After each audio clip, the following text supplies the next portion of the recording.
nobody goes from 1850 to 10k. 1999 and 1950. Mine was like that until about 6 months ago. I think it was a mental barrier for yourself. It's going to sound awful and probably get crucified for this book. If I increase my pricing, am I going to lose bookings? I think I was addicted to getting booked. My missus's grandma said the same, asks me all the time, almost weekly, are you busy? Why isn't everyone doing amazing work and charging 10 grand? 2024 is a strange year for weddings anyway. If you make 3 million, you're going to get divorced. I got 2 weddings, big weddings booked from that one reel. This is not sexy or, mysterious or like some sort of insane insider thing that you can do. But who gives a shit? It's Instagram. Welcome to another episode of the Get Seen, Get Booked marketing podcast for wedding photographers and wedding videographers. Today we've got another guest on who is from the northeast of England, and I absolutely refuse to say a fellow Geordie like a lot of people would expect me to say, because I am a Sunderland fan, and whenever I go anywhere and people say, "Oh, you're Geordie," I always say absolutely not. So I'm just going to bring Richard on from RL Films. How are you doing, Richard, mate? I'm good, mate. You? Yeah, all good. Would you just like to give everyone a quick introduction about who you are, what you do? Yeah, I'm Richard Leng from RL Films. I basically film weddings. It's kind of no surprise. I've been doing it well over a decade now. I think I started RL Films, technically kind of created the website in 2011, and then slowly built it from there. So I've been doing it a while. Went from that kind of local videographer, didn't even have the mindset of whether I could be national or even international. It wasn't even on my radar. I just didn't think that was something people did. And then fast forward a decade plus, and I pretty much film all over the world, which is pretty cool. So yeah, that's me in a nutshell, film weddings. No, I appreciate you jumping on. I know we connected inside of our Facebook group, Get Seen, Get Booked, probably about 18 months ago. But the reason I sent you a message when I realized you joined the group is when I'm shooting weddings locally, a lot of photographers will mention your name. They'll say, "Oh, do you know Richard Leng from RL Films?" And it was about 3 weddings in a row where your name had popped up, and I thought, you know what, I'm going to drop my message. And then obviously when we decided to run this podcast, I thought you would be a good guy to kind of get on. And what I really want to get into in today's episode of this podcast is really talking about kind of the pricing and money side and mindset growth and how to really scale your wedding business, because I feel like especially a lot of members inside of the Get Seen, Get Booked Facebook group, I know I have people in there who are charging anything from £500 and right up. I know on one of the podcasts I was listening to that you were on before, you've charged over $12,000 for a wedding. I mean, I don't know what the highest is that you've charged. So I kind of would like to get into the pricing side of things. I don't know if you can give us kind of a bit of a background from your kind of pricing, from where you started, from when you first started filming weddings, because I'm guessing charging up over 10 grand a wedding didn't happen overnight. Of course not. No, like I was, the way I started, a bit of a backstory. I'd left my full-time career, a full-time job where I worked in telecoms, and I'd done many roles in that business, but I ended up being a manager of a large coaching team within a sales department or within the whole sales function. And naturally having to manage a lot of coaches, I think at one time it was like 42, 43 coaches, I had to be able to coach. Mm-hmm. So we were put through ungodly amounts of money's worth of training and accreditation to be an advanced coach, never thinking that I would even use it again, to be honest, other than that particular job. And I did that job for a while, and then it got to a point, like most people, I just needed to move on and do something more creative, because I've always had a creative background. And I didn't have any idea what I wanted to do. I just knew I wanted to earn money from a camera. I'd got some work in magazines, some photos published, which at the time paid half decent money. And I approached probably 40 wedding photographers in the Northeast. At this point, I had a 5D Mark II. So it was the first camera that did video. So I started playing with video. And I put a message out to all the wedding photographers to see if they wanted a video. the reason I did that is because at the time, Kurt, is it Kurt or Kirk? Mastan, the guy who owns Mastan Labs, he's a wedding photographer. So he had a video, like an about me video. And it was kind of the thing to do at the time to have, instead of an about me page, it was more of a video. So I thought, oh, well, I can do that for photographers. And one guy replied. He actually became a good friend of mine since then. But I basically filmed behind the scenes of a wedding editorial shoot for a magazine. I think it was Brad North and another one. I forget what it is, but it was 2 magazines. And I made this behind the scenes film for him. And it was during chatting to him, and he said, you probably should film weddings. In the same way you're doing this, maybe you should film weddings. Bear in mind, this was a long time ago, well over a decade. So the landscape of wedding video was much different then. And I essentially said to him, give me one of your clients. Like a decent client, I'll film their wedding for free. I think it was actually 300 quid that I got paid, but pretty much free. And that was my first wedding. And then I would say from there, it took about 3 years to get known within the local scene, I guess, of weddings. Different landscape now, I appreciate, but back then it was well known that it takes roughly about 3 years to get your name out. And it did. For me, it was about 3 years, 3.5 years. But I was just filming in the Northeast, literally 50, 60 miles from my house, max. And I spent the first 3 years hovering between kind of 1,000 to 1,500-ish. Again, completely different landscape to what it is now. There was, equipment was more expensive. There was less education. There was less free education, paid education. There was less everything, really. So yeah, it took about 3.5 years-ish to get into a space that I would consider a profitable business. But yeah, that's where I started. Local, relatively inexpensive, 25, 30 weddings a year. Oh, that was the number I wanted to have. And just kind of grafting away, doing any wedding that would pay, basically. Fun times. How did that go then? So like, if say like 3 years in and you're like charging like £1,000, £1,500, because it's quite interesting. Like if that's nearly a decade ago that you were charging that, I know there's still a lot of people in that price bracket now who kind of want to grow. What was kind of the next step, or I suppose the deciding factor that decided, right, I now need to start increasing the pricing and taking it to the next level?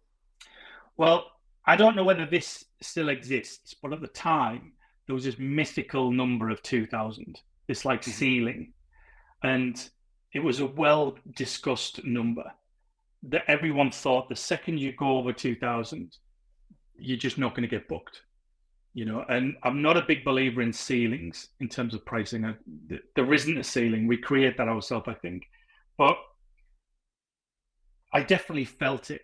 There was this kind of nervousness of going, I got to about 18, then 1850, and then it was like 1950. But the second I went over 2,000, I was jumping into a different pot almost. That's what it felt like.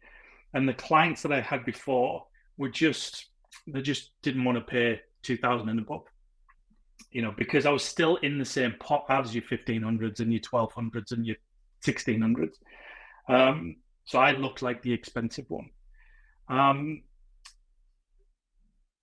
So yeah, I don't know whether that. I'm sure the number exists, but it probably won't be 2,000. It might be 2.5. It might be 3, whatever it is. But it took a long time for me to get past, that kind of barrier. Do you think it was a mental barrier for yourself? Or 100%, yeah.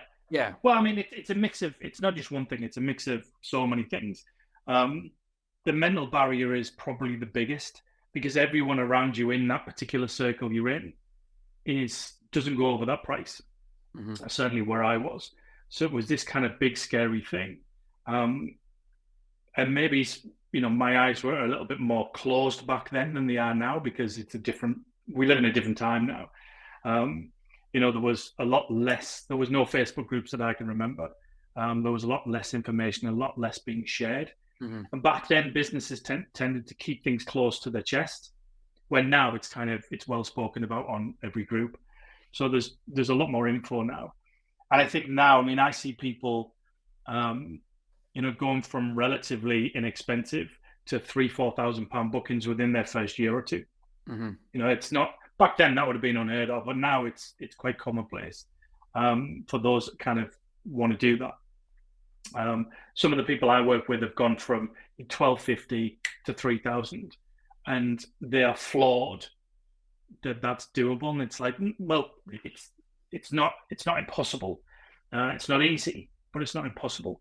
But for me back then, it was, wedding video was relatively, I wouldn't say new, because obviously we've had wedding video for a very long time, but since the 5D Mark II, wedding video changed. We were able to film weddings in a completely different way. Back then, everybody used the word cinematic, it's pretty cringy, but basically what it meant was you could shoot with f2. That's all that meant. Yeah. You could just have a blurry background. Yeah. You couldn't do that before. And I think we could take more of a photographic view and a more of a cinematic view than your kind of videographer of the past. So that was the birth of kind of what we now know as wedding video. Something that's obviously a lot more creative. So I was kind of at the pretty much, I wouldn't say the beginning, but the very early days of that. So it was a different landscape. But the mindset shift is huge. Like, that's the thing. You could have everything else in place, but if you're not thinking you can do it, then it's not going to happen, right? Yeah. So there's definitely a mindset shift. And that's, there's a million things to discuss on that. It's not as simple as just thinking you can charge it. But for me personally, I had to sit down and really look at what clients are paying the type of money that I want. Very simple. And that wasn't, for me at the time, that wasn't the Northeast. And that's as simple as, I just needed to get to London, basically. And is that what you done then? So you decided, what price point are we talking about here? Like when you went above, say, 2.5, 3 grand, or are you talking about going to London to try and get like the 10K weddings? Oh God, no! Like nobody goes from 1850 to 10K. Yeah, doesn't exist. You've got to remember the tenure that I have in the industry. This is a fairly long-ish process, but for me at the time, it might not be valid right now, but for me at the time, I felt like I needed to do more weddings in London. Yeah. I needed to be in venues that naturally cost more money, clients that have bigger budgets. So the work I did initially was to really figure out who my ideal client is. Now, that's the groundwork you need to do. You need to really have an understanding of exactly what your clients dress like, look like, where they go to eat, what brands they buy, what venues they would choose to get married in, what wedding dress they're buying, what shoes, how many guests, everything, to get a really good picture of who your audience is. And mine at the time was London, black tie, 100-ish guests. So not a huge wedding, but not a tiny wedding, something that's family and friends, acquaintances, work colleagues, etc. Getting married in maybe not the coolest places, maybe not the cool creative places, but the hotel venues, the 5-star hotel type venues. That's what I had in my mind. Yeah. Rightly or wrong, and this was just made up. This is what I just thought in my head is what I. This is where you want to go. That's visually what I want to film. And in my head, I thought, well, you know what? They can afford more money. Not always the case. It's definitely not always the case. Whether someone can afford it, whether someone wants to pay is two different things. But for me, I started from, I think the highest I was getting at the time in the Northeast was, I think, about 1950. Just shy. I did that stupid thing of being very close to 2 grand, but scared to call it 2 grand. Yeah.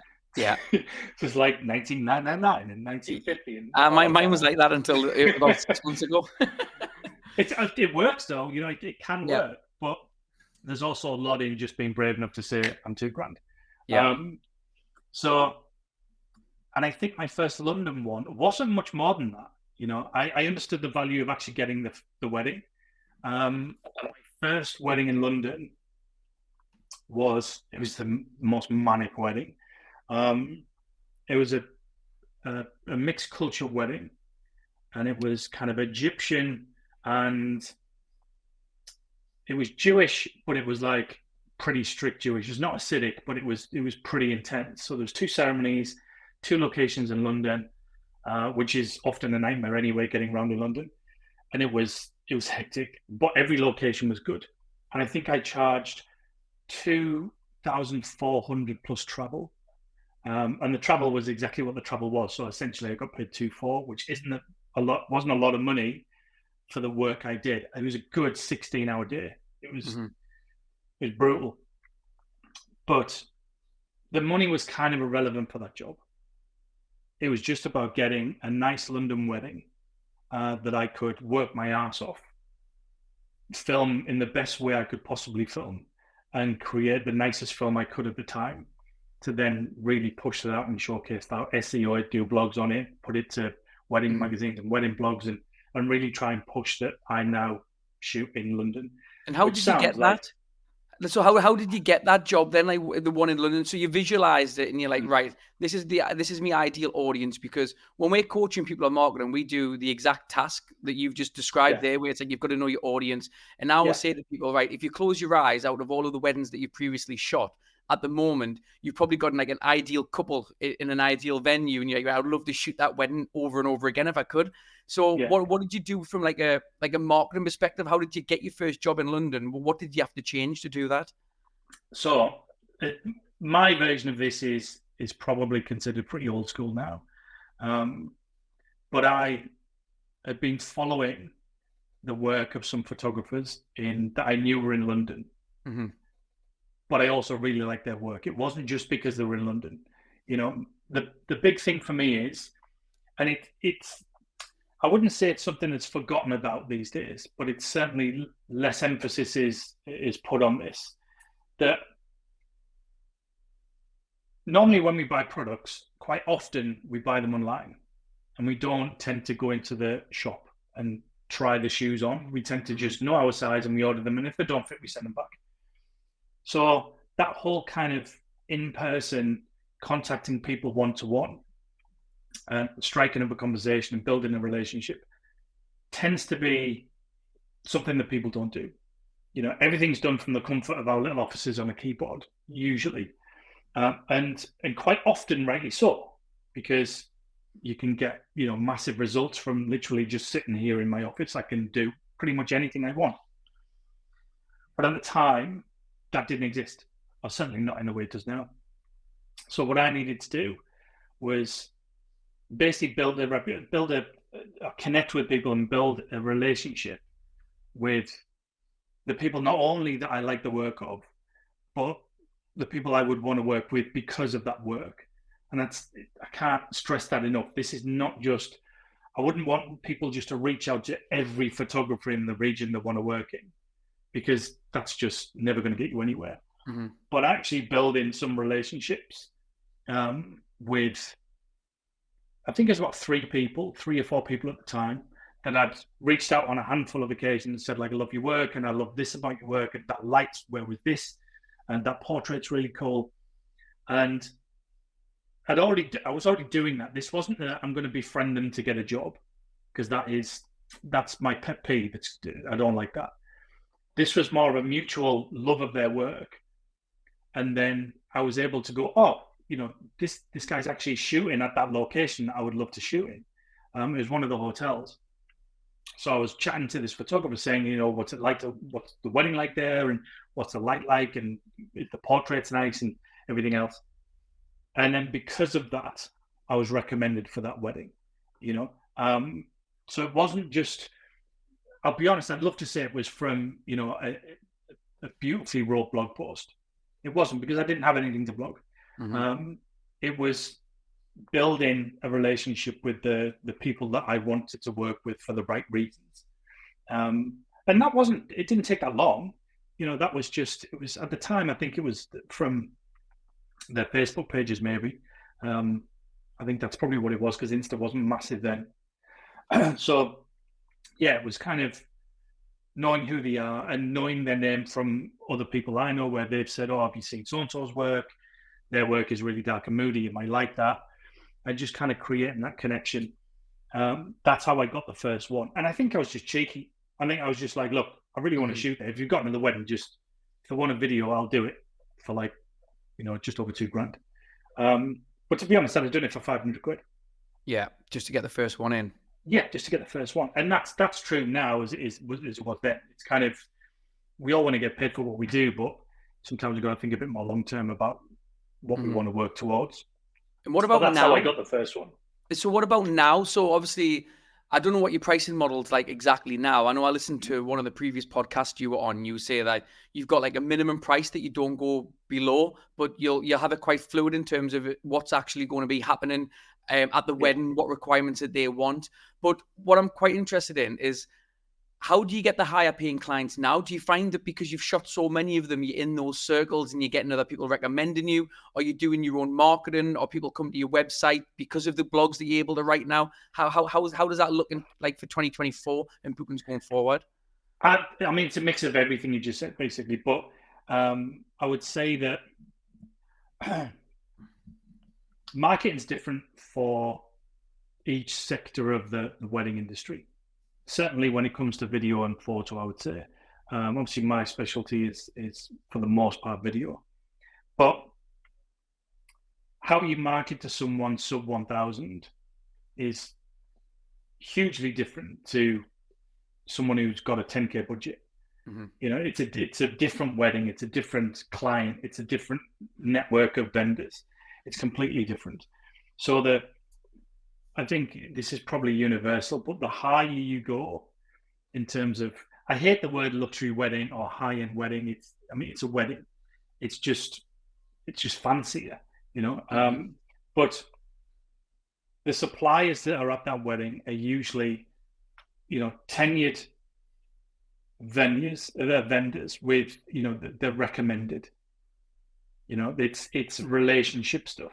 It's what it boils down to is trust. That's what it boils down to. Now, it's a weird one because that's not sexy, That's not kind of like cool and sexy and write this ad and it'll get you this. That doesn't exist. What exists is the product, and what you have to do. And this goes for sub 1,000 and 10K up. The product itself has to work.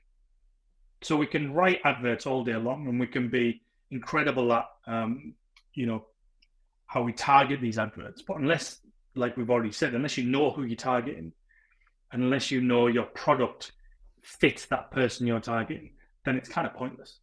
So is there much difference?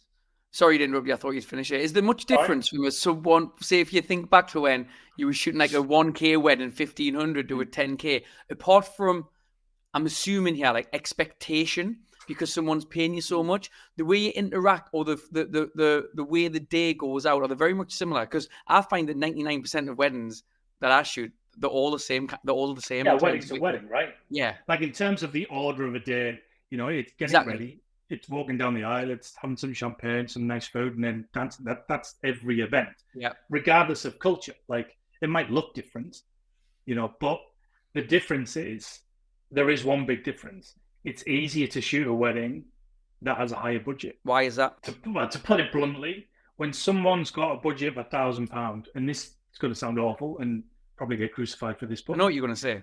When someone's got a budget of £1,000, that's a lot of money to that person. Yeah. So if they're having a wedding that overall costs 10 grand, paying 1,500 or 1,000 or whatever to a videographer, that's a big chunk of that wedding, so they want a lot for that money, and they have high expectations. What I find with clients that have larger budgets, essentially have, are blessed to be able to have a large event and be managed and wedding planned and have all the suppliers they really want and trust. They just allow that vendor to do their thing. Yeah. So I think this goes across just every industry though, like not even in the weddings. yeah. Like obviously I'm a wedding videographer, but me and Jamie have a Black Tip Social, the marketing. I hate the word marketing agency, but effectively that's what we do. Yeah. And the lower paying clients when we first started, when we're like going back 5 years ago, when we were charging like £500 to run someone's ads, you'd get so much kind of grief off them, and they want to know the ins and outs of everything. Yeah. And one of our longest customers who spends about 200k a month on Facebook ads with us. Yeah. They've never ever paid late once in 2.5 years they've working with them, and they just hand them. And obviously, we make so much more money than £500 off them. It must just be the exact same type of thing in every industry. I think that's because you get to a point where obviously they expect certain things, but what they expect at the heart of it is a professional. Yeah. So they're also probably surrounded by, in their daily lives, professionals. So there will be maybe in a position within a company or maybe own a company where they have people around them that are professional at what they do. And they know that they can't micromanage those people. They just allow them to do their job. And that's, how success works. So I just feel like they allow you. Don't get me wrong, there's always the outlier that's just absolutely throws you off. But generally speaking, I'm usually just left to it. And they just trust me to do my thing. And if I ask something of them, it might be there's a shot that I want, which is rare for me to kind of, drag someone off these days. But if there's some beautiful light somewhere, they'll trust that they're doing that for a good reason, and they'll trust it'll be quick. They're just, I guess, more trust, and it's less about the money. Whereas again, someone who's spending 1,000, the likelihood is that's actually a really lot of money, and we have to respect that. Of course, we can't turn our nose up at that because, I've come from when I started the business. I started in a very strange time in my life, and there was a point in that first year I had nothing. Like I literally had nothing, and it was a tough period for me. A lot of things kind of happened in my life, and it was like gladly got out of that. But it's like £1,000. If someone give me £1,000 then, I'd be over the moon. Yeah, of course. It's a lot of money. And I think sometimes we forget about that when these numbers are being thrown out. And we kind of forget the value of numbers, especially if you spend any sort of time on maybe it's the US groups where the US market's completely different than the UK market. And you start thinking, oh, well, I think you charge $5,000. And it's like, well, is your work even worth someone paying $5,000? That's the first thing. Do you have the brand to back that up? Do you have the tenure? Do you have the connections? Do you have the relationships? And there's lots of things to think about.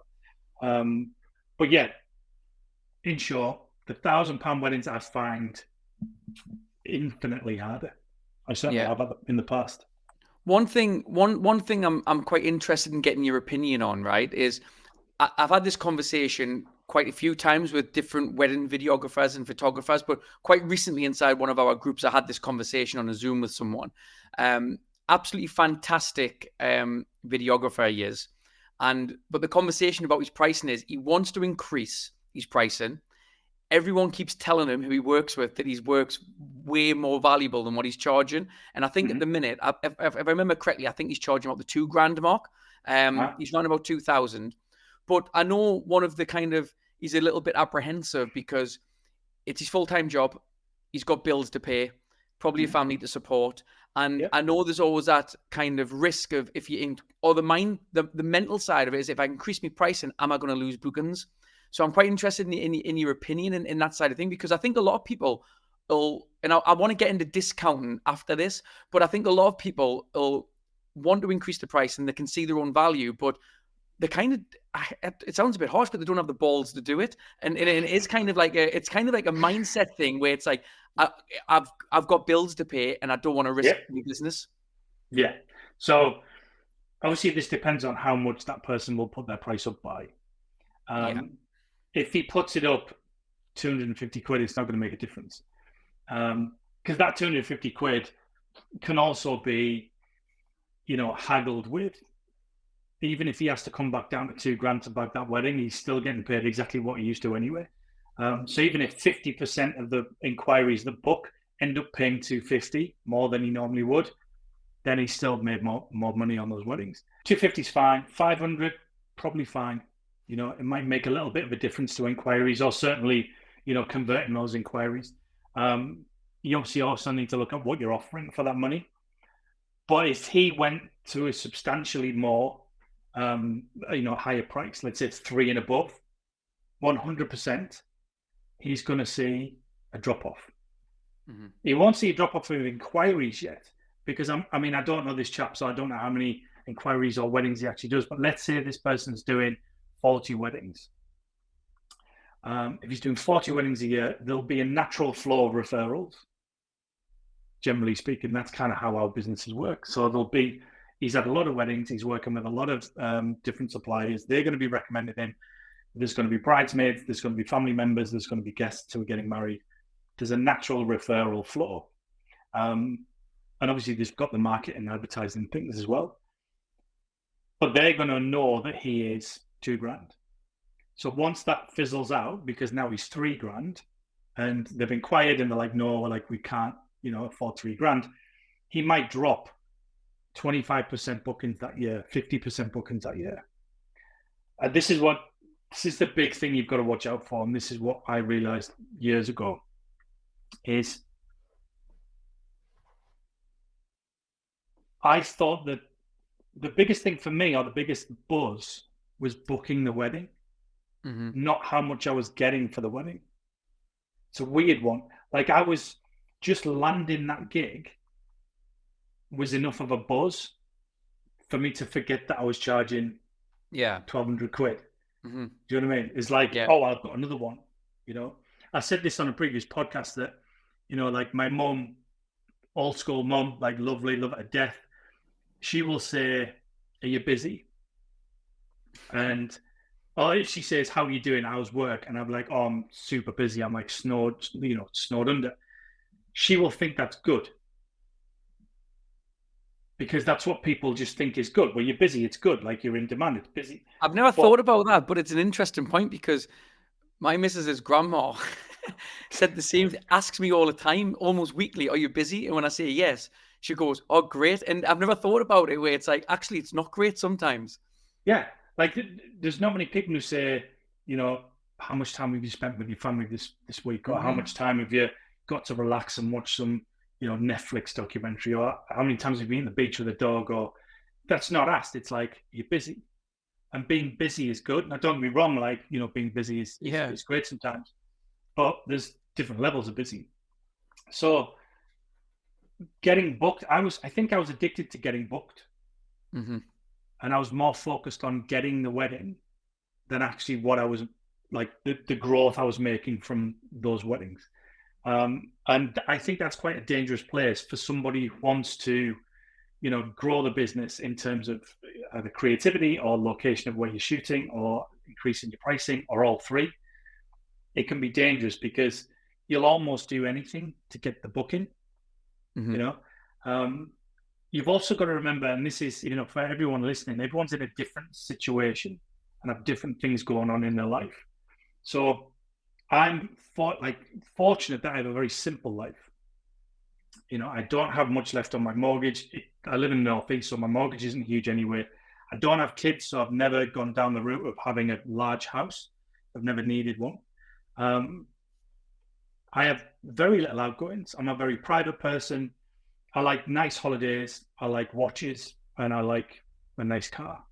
That's kind of it. Other than that, it's a pretty simple life. So my expenses are relatively lowish, I guess, these days anyway. Whereas if someone's got 3 kids and a $3,000 a month mortgage, there's no good them just, having the balls to do it. Yeah. It's they've got a house to pay. You've got to figure out what your level of risk is. But going back to exactly what you said, yes, I agree. There's a point where you just have to do it. Me and my partner Emma, we think very differently on this. I'm very black and white usually about a lot of things, because I think when it really boils down to it, it is black and white. You're either doing it or you're not. Mm-hmm. Yes, there's a lot of gray area and a lot of thoughts going in your head and a lot of ifs and buts, but when it really comes down to pressing the button, you're either going to do it or you're not.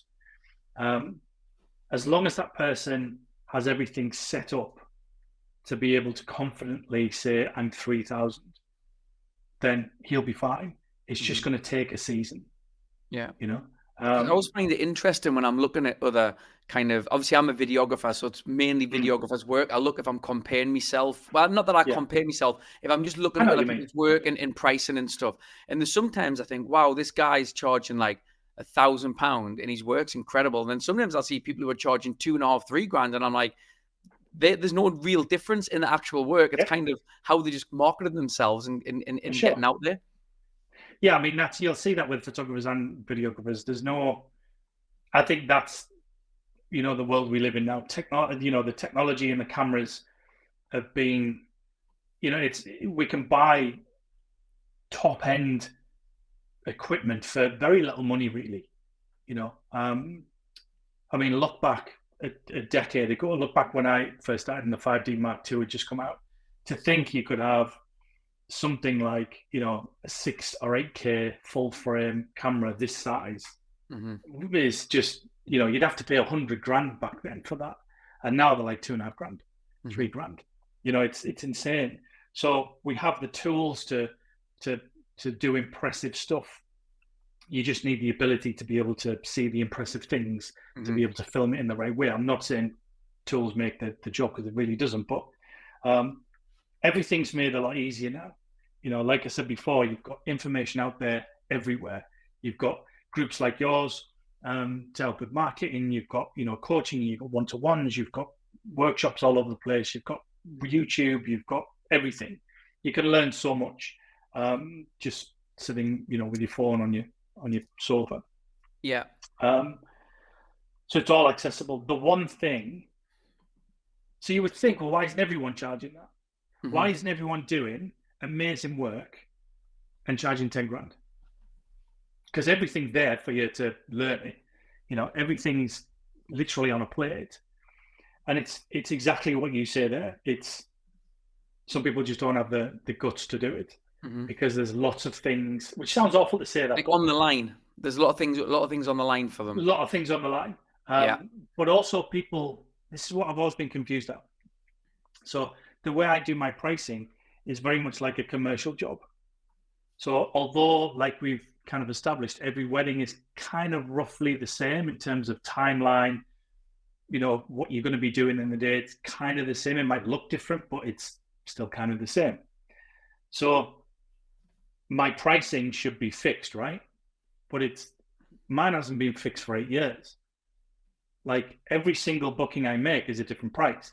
Not massively, but I'm looking at time of year, location, how many guests, what type of ceremony. I'm looking at deliverables, because I offer different types of deliverables, so that's going to make a difference to the price. I'm also looking at things like definitely location, because a wedding in New York is different to a wedding in Middlesbrough, in terms of effort to travel and things, and admin that I need to do for that job. So I need to create a price that is relevant to that specific job. So I've never had technically a fixed price. I have a set of prices that work for me. So in the Northeast, I'm comfortable with a certain price, because there's just minimal travel that I need to do. I've worked in most venues in the Northeast, so it's a known quantity. I find them, it's a simple job to do.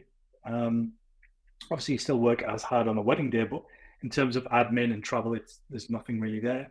So that's going to be a lot less expensive than a wedding in India or New York or France or wherever.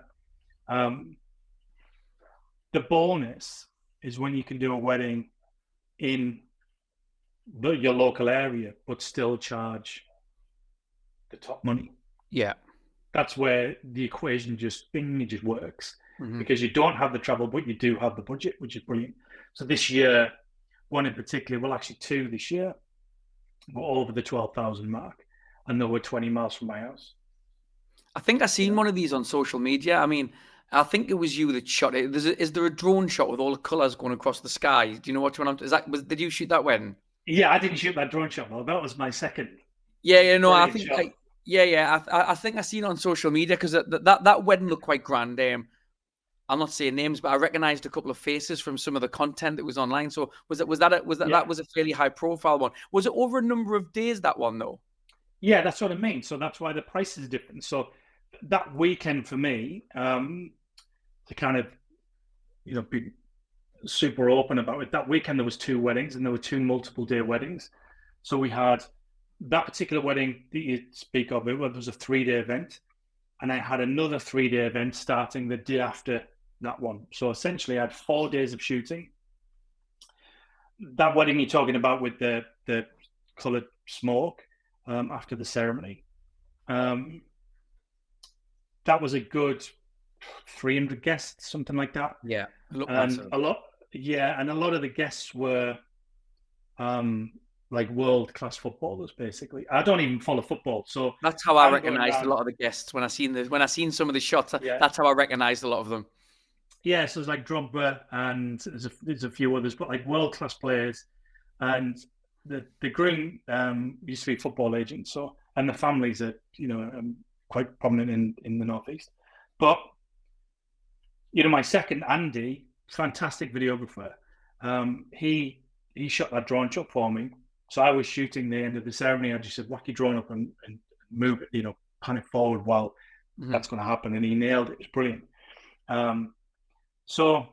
But he follows football. So he was like, what? Yeah, he was like, oh, that's so-and-so. I'm like, I don't know who you're talking about. Like, I had no idea. But it was, so I shot the first day of that wedding.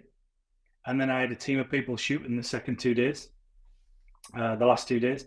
And I shot another wedding, the whole 3 days of the other wedding. So I had essentially 4 days of work. And both of those weddings, even though they were 3 days, they were priced differently. Not much differently, but differently. Because one was a small wedding and one was a huge grand wedding with different ceremonies every day. And there was a lot of work. So there was a lot of work on those weddings. But that weekend, or that 4 days, so like Thursday to Sunday, I think that was something like a 25,000 pound weekend. Now, I mean that's solid in my book. That's amazing. But then you'll have people saying, yeah, but that was a 4-day wedding, or that was a 3-day wedding, and you had multiple shooters, and it should have been shot. It's like, look, shut up. Like, my mortgage is 310 quid a month. I want to shoot 10 to 15 weddings a year because I want to walk my dog on the beach. I want to go to nice places to eat. I want to go on a nice holiday at the end of February, like we do every year now. And I want that to be a nice holiday. And I'm going to spend some money on that. I'm going to go somewhere lovely. I'm going to go for 2 weeks. It's all going to be all in. We're going to fly nice. We're going to do the nice stuff. Probably going to go on holiday in September. That's the life that I want. It's quiet. I want to walk the dog on the beach. I want to have little stress. So for me, that's 10 to 15 weddings. Those weddings might be involving 2 or 3 days of travel. So it's not 10 days of work. But that's, in my head, that's what I want. I think it depends who you're speaking to as well, because like, I feel like a lot of people listening to this, it'll be like, you mentioned like 24 grand and it'll just blow people's mind. Like that you can even charge that.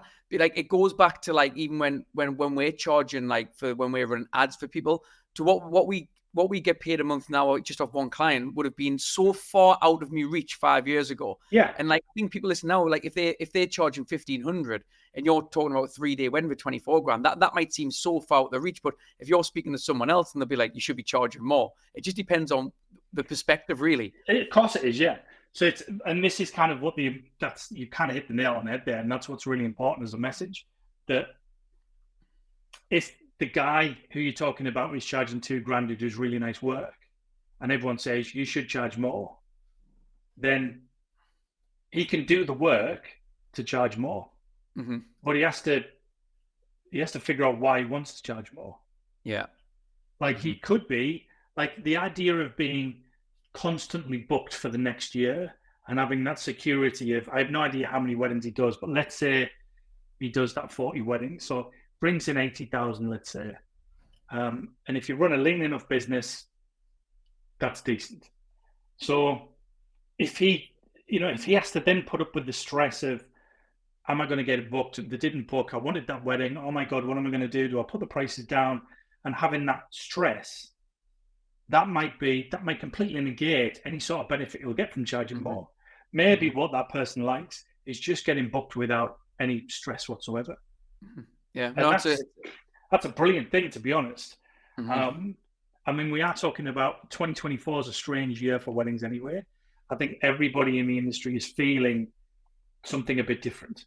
You know, whether it be, the engagement gap people are talking about, or the financial crisis, or whatever. I mean, when I started, we were in a financial crisis, so it's kind of, I get it. So people are nervous anyway, because they might have had 40 weddings by now booked in, and they've only got 19, so they're panicking. And usually out of panic, people are like, well, I'll just charge 500 quid less. Yeah. I'm not saying that's a good thing, but it's also not a bad thing. You do what you need to do to alleviate the thing that makes your life a bit crap. And for some people, that's stress. It's probably a good bridge into kind of what I wanted to get into on the kind of final part of this is discounting, because I do this task on Facebook where I'll start engaging and interacting with a lot of wedding photographers and videographers content, because I know how Facebook ads work. As soon as I'm interacting with a lot of videographers and photographers from the wedding industry, Facebook's going to absolutely bombard me with all of their ads. And the reason I want to be bombarded with their ads is because I want to see what people in the wedding industry are doing and what they're charging, what the messaging's like, what the ads like. That's what I'm interested in.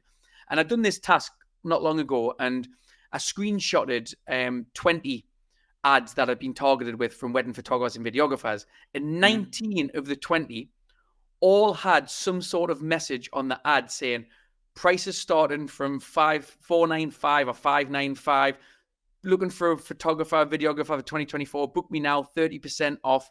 And everything that we teach is like, look, don't ever go in with discounts and pricing. You need to show your value.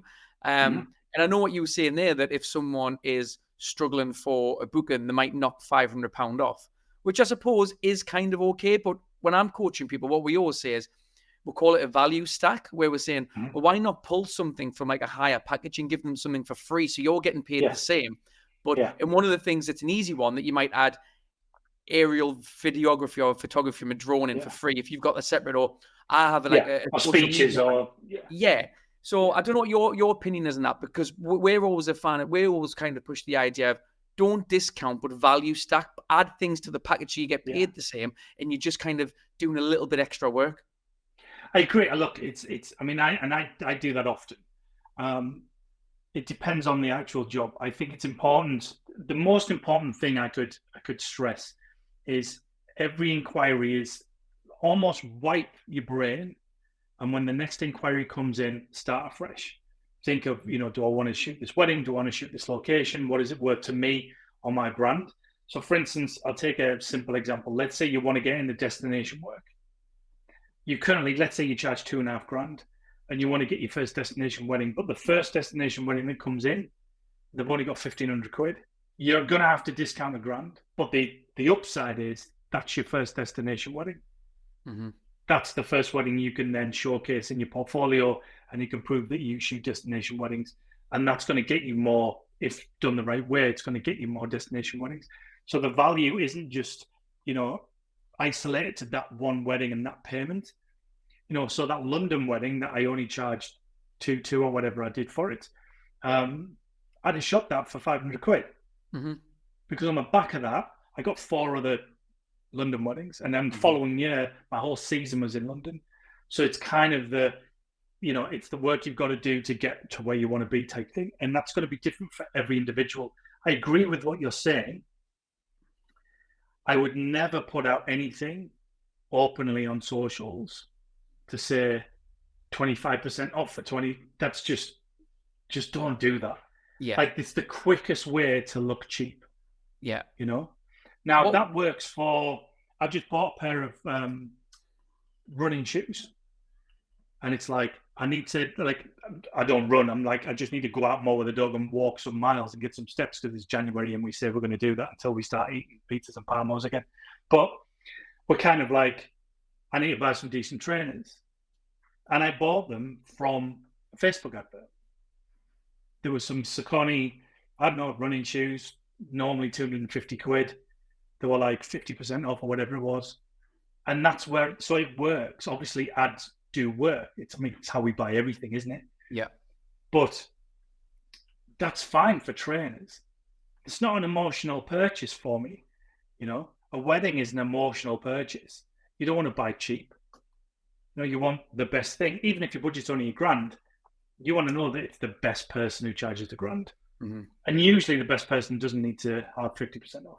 And the way I look at this is, and this is how we've done inside of the Get Seen Get Booked group, we've done Facebook Lives about 4 or 5 times on this one topic alone. And the way I see it is, if you're running Facebook ads, or even if you just do an organic post on social media and you're starting with your pricing, let's say you are a videographer, photographer who charges £1,500 and you have prices, let's say you just say, right, okay, price is starting from £1,500, but if someone sees it who's only got a budget of £1,000, they're automatically going to go, all right, this guy's £500 too much for me. I can't afford to pay him to come to the wedding. Mm-hmm. If you build up kind of that trust rapport relationship with your social media ads, so like, you see, like what we lean heavy into, like the emotional thing. So we'll do like clips of like the dad's reactions, the confetti shots, like the emotional things that people get invested in. And then they're like, right, okay, Richard, right, I'm really interested in Richard at the wedding. They'll go to your website, they'll see your wedding films, they'll fill in your contact form. Then they find out your pricing and it's like, oh, hang on, I'm £500 short. It now becomes, how can I find the extra £500 to book you for the wedding, not discounting you out from the very start where you were £500 too much out the budget. So there's a real kind of, there's a process to it, but there's a good reason for it as well. Yeah, no, I agree. And I mean, I haven't had pricing on my website for 9 years. Mm-hmm. And even then, even when I had it, I think it was starting from probably more than 9 years, maybe 10 years. I don't have pricing on my website. For the very specific reason that, you know, this year, you know, there's some locations that I'd really like to shoot in. And if those locations come in, then I can be flexible, you know. It's weird that the discount thing's weird because whether people say this or not, every single person in the wedding industry, photographers, videographers, and probably maybe not things like florists because they have overheads that we maybe don't, so like physical, tangible things, but everybody moves their prices. Everyone, costs to do. People have got bills to pay. Yeah, you know. And if you have, you know, a month, let's say you're booked out and it's great, but August you don't have any weddings, and you're like, Jesus, like, you know, I actually need like 2 weddings in August, and then, you know, or you've got something to pay for, or like the numbers aren't stacking up, they're not looking right, and then you get an inquiry that's 500 quid less than you normally charge. Are you going to turn that down? Mm-hmm. Probably not, you know. Probably not. And great if you can, you know. But I'm not saying don't stick to your value, but that's a very strange thing it's a very skewed conversation when we say know your value, because it's kind of like, really, like I might think, like, I go out with a certain price, but it's not just because I make nice films. It's because I want to shoot 10 to 15 weddings. And I have to charge a certain amount of money to be able to only shoot 10 to 15 weddings. And that means I need a brand of a certain look. I need films that are a certain way. I need a particular type of quality that will reach a particular type of person.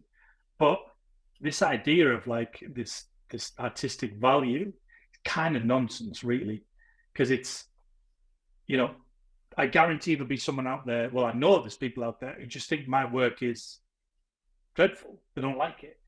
It doesn't. You've got a unique style, though, haven't you? Your work is very different, I think, from a lot of other filmmakers.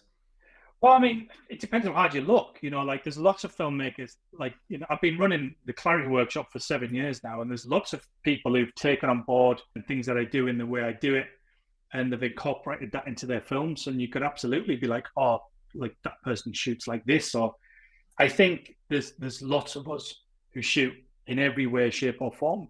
And it's, for me personally, it's you've got to enjoy what you do. It sounds so cringe to say that, because it's not tangible, but you do, because most wedding video businesses are solo, or a very small team, but usually it's one person operation. They're doing the filming, they're doing the editing, they're doing the advertising, they're doing everything. So you kind of got to sit down and think, well, what is it that, do I want to do 50 weddings a year? There was a year I did 57 weddings. Wow. It's a lot. I think it's a lot. But I know people who do 50 every year, no bother. And they love it. They actually need to be busy because they're the type of person that just needs to be busy. Like 57 for me was a killer. And that year I shot weddings from $3,000 to £600 because I was addicted to the booking. And the one weekend, I'll quickly say, I had a London wedding, a Manchester wedding, and a Scottish wedding, Friday, Saturday, Sunday. And the London wedding was a decent price. I think that was 3.5. Then I had the Manchester wedding, which was $1,850, I think, at the time. And then in my mind, I just thought, oh, I'm traveling that way anyway. Yeah, so I'll just take the Scottish wedding. Like, stupid. Anyway, no. Yeah. Like I was going that way anyway. So I ended up doing the Scottish borders wedding, and the budget was 600. Well, budget was £1,000, and then it ended up being 600. And I don't know why I did it. And it works out as like literally the most stressful nightmare wedding I've ever done. Yeah. But I had a goal that year, and this is the important thing. Hopefully, this is not sexy or mysterious or like some sort of insane insider thing that you can do. So to the person or people who are stuck at a price and they want to increase their price, but they're worried about not getting booked, you will get a drop off. My booking rate's like 8%, probably lower. So here's the thing. Regardless of what someone tells you, this is the only thing that matters, and I will stand on this. You just need some money in the bank. Because if you've got money to pay the bills for a certain amount of time, longer the better, that worry of not getting booked disappears. Because you can take the risk for a little bit longer. Like if you can go 6 months, you can try it. But remember that we work in a seasonal industry. So for me, 6 months isn't enough. For me, I have it's a personal thing for me. I like 2 years. That's what I personally like as a reserve. 2 years all in. I can live how I live now for 2 years. And I have faith in, and I'd be comfortable with a year, because I have faith that in a year I could turn it around, whatever happens. So I would say at least have enough to get through a season and then the off season, which is pretty much a year. So whatever that year looks like, try and have that in the bank. And that's not cool or sexy, or it's not a trick. It's not this one thing you can do to improve this, that, and it's like, no, the only thing, and I'd fight tooth and nail on this, is whether you can pay your mortgage and feed your kids for the next year. If you could do that, then you'd be surprised how many risks you're going to take. Yeah. And those risks, if they pay off, don't forget, you can't just take the risk. You've got to have the work. You've got to have understanding of your client. You've got to have the branding behind it. You've got to have everything in place. But that risk absolutely pays off once you have everything in place. But you can't take that risk if you've got $3,000 in the bank.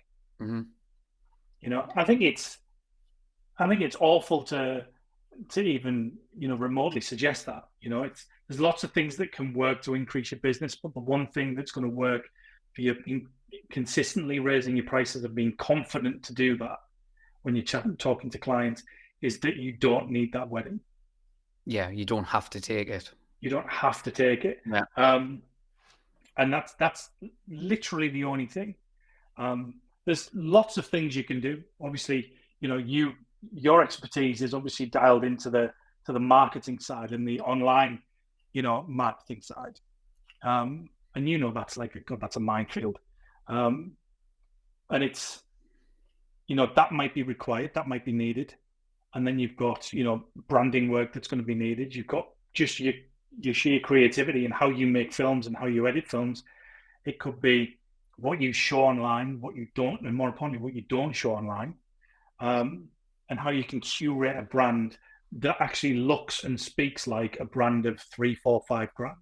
Mm-hmm. That's not overnight. It takes time. While you're doing that, you're going to not get booked for the clients that you used to have. But that's the point, right? Mm-hmm. Like the inquiries that you're getting, they're the old client. What you want is the new client. You're just in the middle. So they're going to reject you because you're too expensive. But then you haven't reached out yet, or you haven't landed in the laps of these guys yet. Mm-hmm. So there's this weird middle ground. And then, like I said before, you've got relationships to build. You've got, making sure people actually know who you are in that space. And the scariest thing, and this is what I realized anyway, that you can be too expensive for your old type of client, but you can be too cheap for the new ones. Mm-hmm. That's because sometimes, right? Because one thing I've talked to people about before is like, and I think I've seen someone post this that got me thinking about it. It was like, I think it was in one of the US videography groups for weddings, and they were like, a lot of the time, like the parents of the bride or the groom, whatever, might pay for the wedding photographer. And if they say to them, right, you've got $5,000 for a photographer, they're going to go and find a photographer for $5,000. They're going to go and spend that budget. So there's certain things. For one thing I should have mentioned actually at the start of this, I actually got a booking. I just increased my pricing about 9 months. It was probably this time last year. And my biggest price, it still is at the minute, is $2,500. And I'm thinking about increasing it again. But anyway, I got a booking, and when it came through, she was like, I was thinking there's 2 videographers I really like, and you came up in the conversation on the call because she went, I really like Richard Leng stuff. So if I go with you, can you edit a film in his style? And then I went, hang on. I was like, first of all, I can't do that. But I think I got judged completely on pricing because I think she's obviously gone through your kind of workflow, being given a price, and then mine. But she actually booked the $2,500 one, and I don't know. That's good. And I was over the moon. I just increased the prices when I got that. So I was like, I was ecstatic with that. But I should have mentioned that at the beginning because it was quite funny because I was asked if I could edit in your style. And I was like, that can't really happen. The mad thing is, like we said at the beginning there, like there's a bit of a disconnect, the value of $2,500, because it's very, it's kind of, I guess, commonplace now where conversations happen on Facebook groups and, someone says, I wouldn't go below this much. The value is in how much they charge. Mm-hmm. And it almost discounts like, oh, well, if, like $2,500 cheap or $2,000 cheap or $1,500 cheap. It's like, well, I know a photographer locally who shoots weddings for $999. Mm-hmm. But he's not uber creative. He's a professional wedding photographer. Everything will be at f8. Everything will be in focus, and everything will be, a little early 90s. But it's all in focus, and it's delivered quickly, and the work does it with a smile. Workflow's the same, and he delivers super quick. He has Facebook kind of sneak peeks the same night. He gets all his work from Facebook. He is a lovely guy. I think his previous career was very much kind of, I think he was a brickie or so. He's a grafter. Yeah. So this to him is nothing, and he does 80 weddings. Mm-hmm. He does some studio work. He'll sell prints. He lives in the Northeast, got a young family, married, looks happy as Larry. Obviously he's going to have all the usual things that everyone has in life, but in terms of worry and stresses, but he's like, that's his place. Mm-hmm. He's never going to be the $5,000, $10,000 photographer because there's a lot of things you need to kind of show when you're that up there. A lot of it is just a taste thing, really. And he's not in that pot. He is the guy in the Northeast who does 80 weddings a year, and he's on Facebook and he shows shots of the rings with a macro lens, and he it's all very, rented suits from Debenhams and stuff, and they're just weddings, they're not, Prada, tuxedos and 10 grand dresses and, incredible shoes and 50 grand on flowers. He doesn't shoot those weddings. So he doesn't, he knows, sounds awful to say, but he knows his client, he knows his place in the industry. And it's a huge market, that area. He smashes it. That's 95% of the market. Yeah, it's a huge market. He smashes it, So, I mean, I don't think it's right to think that if someone's less expensive than someone else, then they're not as successful, because that's ridiculous. We know that. Success isn't, I mean, this is an important one for anyone listening. Success is defined very differently for everybody else. For me personally, I define success as how much in control of my time I am. That's my measure of success. So the more time that I have that is up to me and I can control and do whatever I want, the more successful I am. So for instance, let's say I didn't have to work ever again and financially I was completely free. That's it. I've made it. I can do whatever I want, whenever I want. That's success to me. Success doesn't, for me personally, doesn't look like working 100 hours a week. That's not what success looks like to me, regardless of the number in your bank. Like, that's not what I see as success. Yeah, it's how somebody you else will. Yeah, somebody else will know. Somebody else will think building a huge brand, a studio with 25 videographers, turning over 3 million a year. That's what we all see as success. That's what we're told is successful, But then take that guy who's doing 3 million a year and doing hundreds and hundreds of weddings and selling all these products, but he's actually going through a really nasty divorce because he doesn't spend any time with his partner. And he's now going down the route of sorting all the divorce stuff out and kids and, is that what success looks like? I'm not saying that always happens, don't get me wrong, but like... if you make 3 million, you're going to get divorced. I'm not saying that, but as an extreme example, don't just think if someone charges more money, then they're more successful. That's ridiculous. No, absolutely. You've just got to figure out, what is it you actually want? What weddings do you want to shoot? Like this year, I would like to shoot more in the UK than I do overseas. So that naturally might mean I need to adjust how much I'm charging, to be able to force that to happen. Because I did, like, most of my summer last year was travel. I know we were London, Ireland, New York, then it was Lyon, and then Lake Como. So basically France, Italy, New York, London, Ireland, then back to London, but it was all in a very, very short space of time. So it was literally off a flight, back on for a day, on another flight. And it was, don't get me wrong, I mean, it's first of all problems, isn't it? It's great to do that, just tired, and it was just a case of, I just really want to maybe spread the weddings out a bit more this year and maybe shoot in London more this year. But I mean, London I see as local, even though I'm in the Northeast. But maybe only take on 3 or 4 destinations this year. I've already got 3, so maybe it's 1 more, 2 more possibly, and the rest will be local. But just define what success is to you. Don't just chase something you've read on Instagram or Facebook. When you're looking at social media stuff, because that's your expertise, you can choose whether you do that or not. If you look at my Insta, I mean, I don't post in the winter for some reason. I just lay off it. I don't like social media. Weirdly, my partner Emma works in social. She owns her own business and she manages quite big businesses, social media. She does like strategies and whatever. But I don't think we've ever had a conversation about mine. because she knows that I like it. You just I don't like it. It's something I know I have to do. I mean, I only have Instagram. I have a thing on TikTok, but it's a personal thing, and I just have all my film camera stuff. But I haven't had a Facebook page for 9 years, 10 years. Yeah, I realized that when I was trying to find it, when I was doing some research for this podcast episode.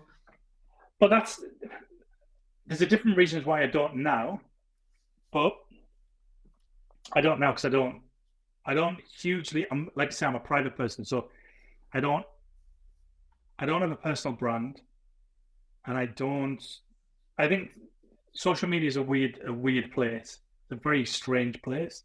It can be incredible. It can be inspiring, but it also is a source of a lot of people's misery.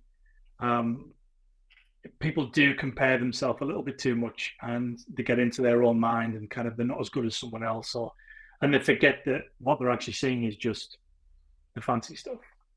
Well, the thing is with social media is, and I think the wedding industry is really guilty of doing this, is I feel like a lot of wedding photographers and videographers, when they're putting the work out there, they're creating the work for other people in the wedding industry when they should be making it for the brides and grooms, the couples who are getting married.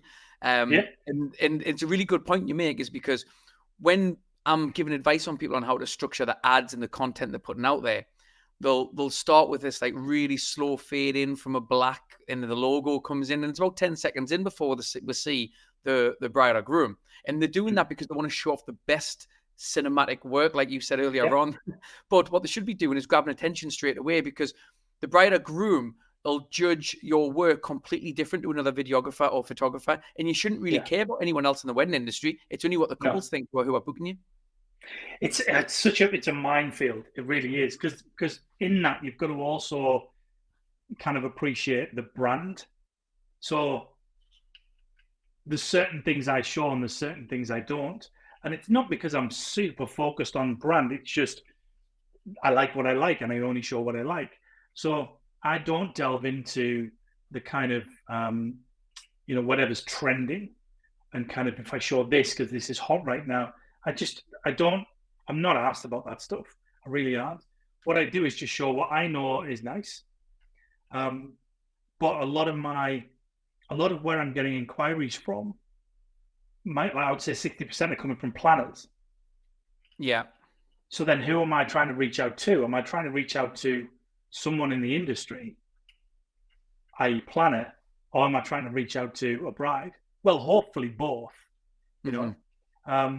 For me, like my socials is the majority of my video will be vertical, because that's the actual product I have to use. Yeah. I'm not trying to fight the platform, even though I don't really love vertical video. But who gives a shit? It's Instagram, like do exactly what it wants, Exactly. So I use vertical, which is lovely because it kind of takes up the whole screen pretty much, and I keep it really short. I keep it kind of. Some of them are a minute. They're the full kind of. If I've made a minute long Insta film for the client, then I'll upload that. The last one was a while ago now, but the last one I posted was, I think it's 111,000 views or likes, with like God knows how many comments, hundreds of comments. But that was because the bride is like a particular person, so I collaborated on that one, which worked wonders. I got 2 big weddings booked from that one reel. But then I don't know whether I say this all the time when I'm chatting to Emma about social stuff. The landscape's changing. So authenticity, can't stand that word, but it is what it is. Authenticity is the thing that's going to sell. We're coming out of a time where I think people are just done with the BS of social stuff. They're done with people kind of flexing all of their we're in Dubai again, and it's like, well, Lamborghinis. You rented a Lambo, you're wearing a fake watch, or you've rented a watch for the day to kind of flex, and then you're going home to your 2-bed semi in Stoke-on-Trent. Like, do you know what I mean? I think people are just done with that stuff because it makes people feel bad about themselves, and we've just had years of comparison. So there's a fitness guy on YouTube and TikTok called Sam Sulek. Yeah, it's just a 23-year-old absolute monster of a guy. But he's different than, and I'm not a gym guy, but like he comes his up on my material's feed. raw. That's what it is. It's raw and honest. It's just a camera. Yeah, it's just an iPhone. For the most part of his journey, it was just an iPhone, but now he uses a camera. But he's just himself. There's no fancy stuff. He doesn't wear fancy clothes. He's wearing clothes he got from like a Goodwill, and he just works out. It's just... I never thought I'd ever get into a chat about Sam Sulek on a wedding podcast. But it's not like he does. Like, he's very authentic. He is. Yeah, but it's not authentic. This is the thing I think the wedding industry struggles a little bit with. I think authenticity is very difficult when you're building a brand to talk to a certain client. A while ago, I think it was like 1918 maybe, the hot topic was you have to have a personal brand. You have to have a personal brand. If you don't have a personal brand, by the end of the year, you're not going to be in business. There's memes everywhere. And there was a lot of people like, you've got to put yourself on camera. You've got to be the face of the brand. People buy from people. And I agree with that for the most part. I've never had a personal brand. So mainly because I'm a private person, I'm not comfortable with that. So you've got to do what you're comfortable with, and you've got to enjoy what you do. Like, as cringy as that sounds, long term, you just have to, where you go insane. But I don't know one single person in the wedding industry that has a personal brand, a true personal brand. I know a lot of people who have their face as the brand, and they talk a certain way, and they show certain things, but they don't show the real stuff. They don't have a true personal brand. I don't think that exists in the wedding industry, certainly not in the industry that I see. And there might be one or two outliers, maybe. But I think it's very difficult to be truly authentic when we're living in a world that just isn't. Mm-hmm. We're surrounded by Instagram and Facebook and TikTok and all the other social channels that I'm too old to even know what they are. And it's kind of, for the majority of it, it's people showing the nice stuff, the stuff that they want people to think of them, rather than the real stuff. Whereas someone like Sam comes along and he's like wearing some pajamas and doing, some deadlifts, and he's just talking, and it's so real that it works. There's a guy who actually, I met him in a different Facebook group. We've actually already recorded the podcast episode with him. And he's actually probably one of the only people who I've seen do this really well at the minute, of showing the real stuff. He's called Adam Lowndes. I think I've said that correctly. And I think on TikTok, and the episode was shot with him on this podcast is all about TikTok. And basically what he's got is at a wedding. And there's not many people doing it, and not many people doing it as well as him. He has like a Insta 360 sitting on the top of his camera, and he shows he's a photographer, not a videographer, but he shows all of the raw stuff being set up at the wedding and how he's getting the guests and the family in a line. So go. But you're totally right. There's not many people who are doing that. Like, I keep talking about how, I'm going to show the behind the scenes at a wedding, and I've still never done it myself yet, but I need to do that. Yeah. But go and check his stuff out. I mean, it's much more than just showing the behind the scenes. It's like, show me a brand that's authentically personal. That's not what a brand's supposed to be. Yeah, for the most part. Look, I brand myself in a certain way, and everything that I'm saying is there. It's real, it's true, but it's raw in a certain way, because obviously I wanted to look a certain way, and it reflects the work I do and the films that I produce and how I edit and all the things that I hold value in, in terms of light and composition and connection within the film. I want to make a film. I don't make cool films. That's the thing. I don't make films that are kind of trendy or like the things to do at the time. I really don't. I got a thing that I love doing, and I just do that thing. I've just done it for so long that I'm fairly good at it. But I mean, if my authentic self, if I was being Sam Sulek of weddings, I'm going to get up, I'm going to put some joggers on that questionably probably should have been washed a few days earlier.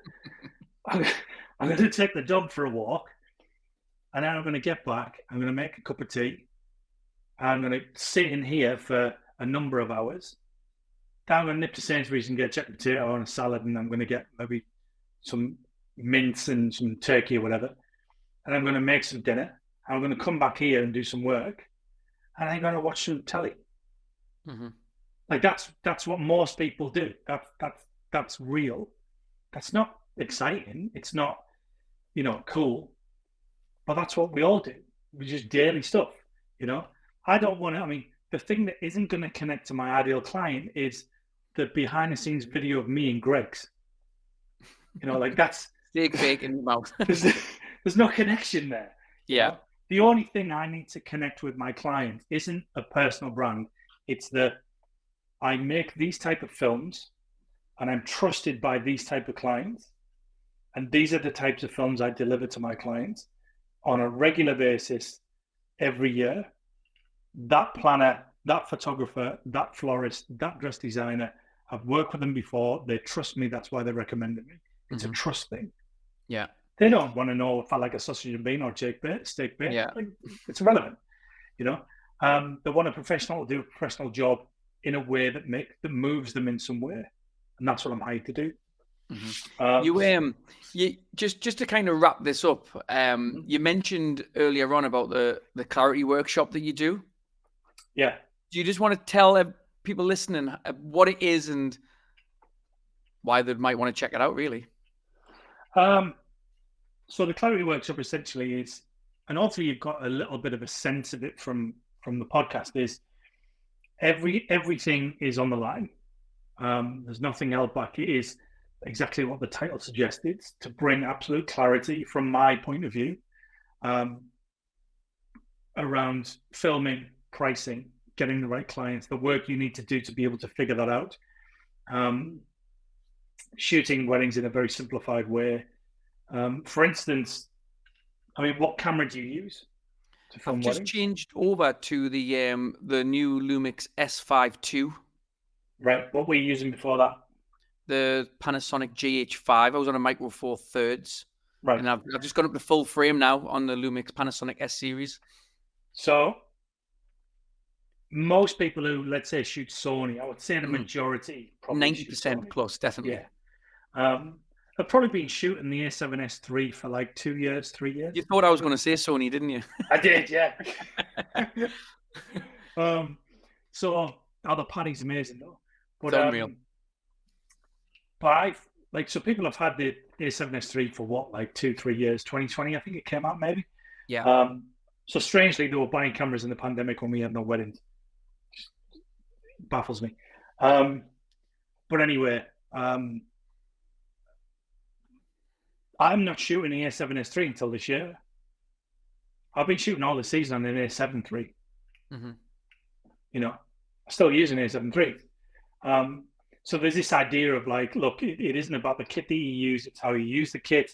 That doesn't mean don't have the best kit. It's just that isn't the thing that's going to kind of get you the weddings. I go over everything from kind of my influences and, how they played a role in this journey. Talk about destination weddings, talk about UK weddings, all, everything to do with pricing, getting the weddings, and just the creative aspect. I would say a good 60% of the workshop is about the filming and the editing, because that is the cornerstone of all of this. Mm-hmm. I mean, you can have the best brand and the best adverts and the best, of everything, but unless your work is right, then it all falls apart. So yeah, we've got the next one. I'm just launching the date next week. Actually, it's going to be in the Northeast, which is nice. And it's going to be in April, sometime in the first couple of weeks of April. I'm aiming for like the 10th or something, something like that, midweek. And it's going to be cracking. At the moment, I've got obviously a lot of people inquire. Not everybody is able to attend, but usually there's around about 15 to 20 spaces. Currently, I've got about 50-something inquiries. And obviously, naturally, some of those are not going to be able to attend. So whether or not I do another one, I'm not sure. There's going to be one over in Ireland later this year. But yeah, the next one in the UK April, first couple of weeks, and the dates will be out next week. Amazing. But it's actually something I'm super proud of. Like, I'm in the 7th year, and again, it's going to sound so cliche and cheese, but it genuinely is not a line that I never thought my previous career as a coach partner, as a managing the coaches, I never thought I would kind of use those skills again. Turns out I am using them again. But a huge buzz from the workshop is when people come from that workshop and then a year later or 6 months later or even a matter of weeks later will drop me a message and say, you know, look at this film I've just done, like I'm filming it this way, or I've been brave enough to increase my price by $1,000, or I've got this booking, or that's the thing that kind of gives me the buzz. I know that sounds so cliche saying it, and it sounds like waffle, but there's enough. I'm lucky enough that if you're in one of the UK video groups, and even further afield, because the people who come to the Clarity Workshop have come from Canada, all over Europe, the US, both East and West Coast. So I'm very flattered by that. But it just seems to work because the message is very clear and simple with no kind of jargon and bullshit. So it seems to work well. And there's a lot of people in those video groups who've been through Clarity who are now at that $5,000 mark, $6,000 mark and above. So not the only person who's influenced that journey for sure. And all of the work has obviously been done by those people individually, but I'm quite proud, even if there's a 1%, that I've had a help in them doing that. Like, even if it's a tiny percent, I'm pretty proud of that. But yeah, if you're listening and it's something you might want to look at, then yeah, for sure, it's on my website under training. So have a little peek, and that'll be updated with a date next week. No, I seen you post about that when you posted in the UK videography group. I think I signed up to the waiting list, so I'll be looking forward to get when them dates come out. So if you are interested, make sure you do check that out. But Richard, thanks so much for coming on. I know we've discussed a lot on today's episode, but I really do appreciate your time, and I'm sure the listeners have got a lot of value about kind of increasing pricing. So thanks very much for jumping on, mate. Thanks for having me, mate. Thank you.